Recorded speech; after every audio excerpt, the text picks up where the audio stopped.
12টা বাজে, ঘুম থেকে উঠতে ইচ্ছে করছে না। উঠেই বা কি করবো? এত রাত জেগে কি হলো? সেই তো চোখের কোণে কালি পড়লো। ছাদে এলাম একটু মনটা ভালো করার জন্য, কিন্তু একটা কথা অনেকক্ষণ ধরে ভেবে ভেবে বুঝতে পারছি না। তখন তো মাঠে মারাদোনা খেলতো, আমি হঠাৎ করে কেন ব্রাজিল হতে গেলাম? মনে পড়েছে, এই সব কিছুর জন্য আবার কাকা দায়ী। মাঝরাতে আমাকে ঘুম থেকে তুলে বলা হয়েছিল, ওই দেখ মারাদোনা দারুণ প্লেয়ার, কিন্তু আমরা আর্জেন্টিনা নই, আমরা ব্রাজিল। কেন ভাই? ছোটবেলায় এত গাধা ছিলাম, কেন কাকাকে বলিনি যে ওই তো মারাদোনা বেঁচে আছে, আমি আর্জেন্টিনাই হব, ব্রাজিল হব না?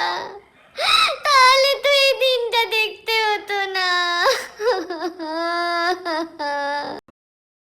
তখন জিজ্ঞেস করিনি তো কি হয়েছে, আমি এখনই জিজ্ঞেস করবো।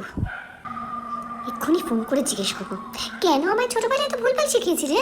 কেন বলেছিলি আমরা আর্জেন্টিনা হতে পারবো না, ব্রাজিলই হতে হবে? কিন্তু কেউ তো ফোনটা ধরছে না। Hello hello hello.